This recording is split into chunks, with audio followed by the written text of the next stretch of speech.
नमस्ते। दक्षिण भारत हिंदी प्रचार सभा की प्राथमिक पाठ्य पुस्तक पाठ 1 पाठम 1 पृष्ठ संख्या 15 பக்கம் எண் 15 இந்த பாடத்தில் நாம் ய ஹே வ ஹே என்ற இரண்டையும் பார்க்க போகின்றோம். यह है वह है, यह यह वह है वह. यह यह என்பதை சொல்லும் பொழுது ய என்று கூறுவோம். அதே போல वह है वह என்பதை வ என்று கூறுவோம். यह है वह है. சில பேர் கேட்கலாம், யஹ் என்று சொன்னால் தவறா என்று. அப்படி சொன்னால் தவறு ஒன்றுமில்லை. ஆனால் போக போக ய என்று சொல்ல கற்றுக்கொண்டால் நல்லது. அதே போல் வஹு என்று சொன்னாலும் தவறில்லை. பழகி பழகி வ என்று சொல்ல கற்றுக்கொண்டு விட வேண்டும். சரியா? ய என்பதற்கு இவன், இவள், இது, இந்த. ய இவன், இவள், இது, இந்த என்று 4 பொருள்கள். அதே போல வ வ என்பதற்கு அவன், அவள், அது, அந்த என்று 4 பொருட்கள். ய ஹே என்றால் இவன் இருக்கிறான், இவள் இருக்கிறாள், இது இருக்கிறது என்று பொருள். வ ஹே என்றால் அவன் இருக்கிறான், அவள் இருக்கிறாள், அது இருக்கிறது என்பது பொருள். ஹே என்றால் உள்ளது, இருக்கிறது என்று பொருள். இப்பொழுது பாடத்திற்கு செல்லலாம்.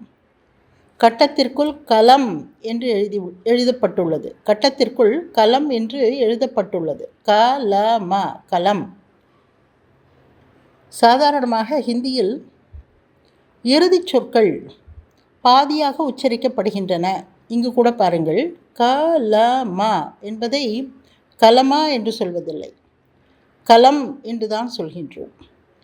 அது ஏன்? அதாவது இந்த இறுதி சொல்லாகப்பட்டது அ என்ற ஒலியில் முடிவதாக இருந்தால் அது பாதியாக உச்சரிக்கப்படுகின்றது. இங்கே பாருங்கள், கலமா என்பதில் இறுதி எழுத்து என்ன? மா. இந்த மா எப்படி உண்டாகி உள்ளது? இம்மு ப்ளஸ் ஆ. இம்மு ப்ளஸ் ஆ இஸ் ஈக்குவல் டு மா அல்லவா? ஸோ இந்த எழுத்து அ என்ற ஒலியில் முடிகின்றது. எனவே இது பாதியாக உச்சரிக்கப்படுகின்றது. க ல ம என்பதை களம் என்கின்றோம். அதாவது இறுதி எழுத்து அ என்ற ஒலியில் முடிவதாக இருந்தால் அது பாதியாக உச்சரிக்கப்படுகின்றது. சரியா? ய கலம் ஹே, இது பேனா. ய கியா ஹே, இது என்ன? ய கலம் ஹே, இது பேனா. இங்கு ஒன்றை கவனியுங்கள். ய கலம் ஹே என்பதை இன்னும் சரியாக சொல்லப்போனால் இது பேனாவாக உள்ளது என்று தான் கூற வேண்டும். ஆனால் நமக்கு பேச்சு வழக்கில் அப்படி கூறும் வழக்கம் இல்லை. சாதாரணமாக இது பேனா என்று தான் கூறுகின்றோம். ஆங்கிலத்தில் திஸ் இஸ் அ பென் என்கின்றோம் அல்லவா? இஸ் என்பதை இந்த ஹை என்பது குறிக்கின்றது. தமிழில் ஆகும் என்பது சொல்வதில்லை. இது பேனா ஆகும், பேனாவாக இருக்கின்றது என்றெல்லாம் நாம் சொல்வதில்லை. எனவே ய கலம் ஹே என்றால் இது பேனா. அடுத்தது கட்டத்தில் இருப்பது குர்சி. குரசி, குர்சி. இங்கு பாருங்கள், இறுதி எழுத்து சி என்பது ஈ என்ற ஒலியில் முடிகின்றது. எனவே அது முழுமையாக உச்சரிக்கப்பட்டு விடுகின்றது. அதே சீக்கு முன்னாடி இருக்கும் ரா பாதியாக உச்சரிக்கப்படுகின்றது. அதாவது இறுதி எழுத்து அ அல்லாமல் மற்ற ஒலிகளில் இருக்கும் பொழுதும் அது முழுமையாக உச்சரிக்கப்பட்டு விடுகின்றது. ஆனால் அதற்கு முன்னால் இருக்கும் எழுத்து அ என்ற ஒலியில் முடிவதாக இருந்தால் அது பாதியாக உச்சரிக்கப்படுகின்றது. புரிந்ததா? இங்கு சி என்பது ஈ என்ற ஒலியில் முடிவடைகின்றது. எனவே அது முழுமையாக உச்சரிக்கப்பட்டு விடுகின்றது. அதற்கு உடனே முன்னாடி இருக்கும் எழுத்து வில் முடிகின்றது. அதாவது ரா. ரா என்பது இரு ப்ளஸ் ஆ அல்லவா? அகாரத்தில் முடிகின்றது. எனவே அதை பாதியாக உச்சரிக்கின்றோம். குர்சி. குரசி என்று சொல்வதில்லை, குர்சி என்று தான் சொல்கின்றோம். புரிந்ததா? குர்சி என்றால் நாற்காலி. ய குர்சி ஹே, இது நாற்காலி. ய கியா ஹே, இது என்ன? கியா என்றால் என்ன? ய குர்சி ஹே, இது நாற்காலி.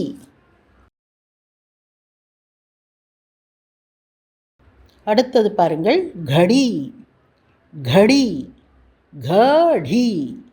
இந்த டாவிற்கு கீழே புள்ளி வைத்துள்ளது. எனவே கடி, கடி என்று சொல்ல வேண்டும். கடி என்றால் கடிகாரம்.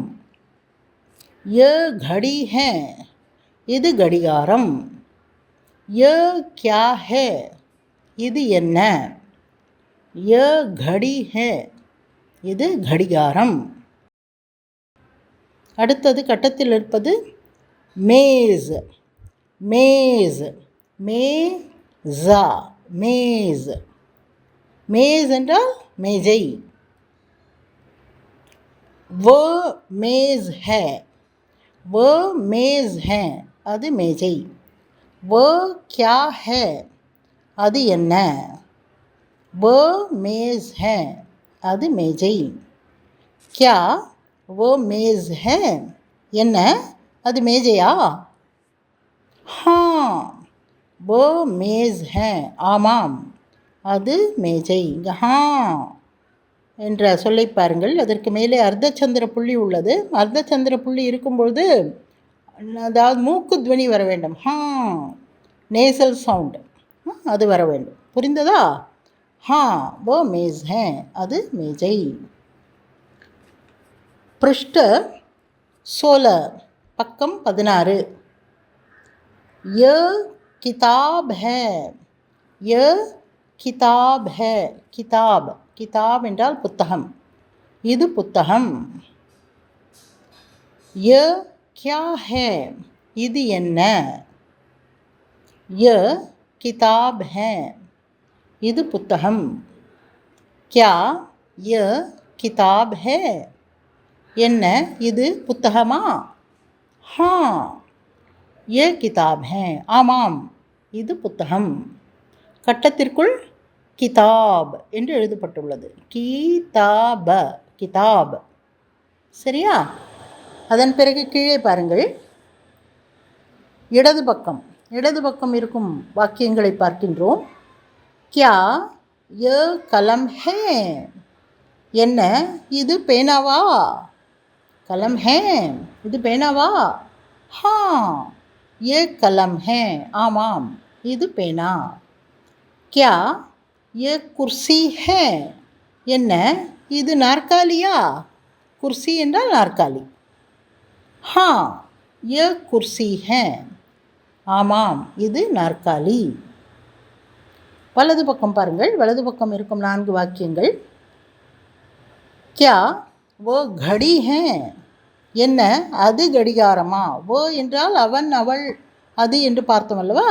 இது கடிகாரம் என்பதனால் அது என்று கூறுகின்றோம்.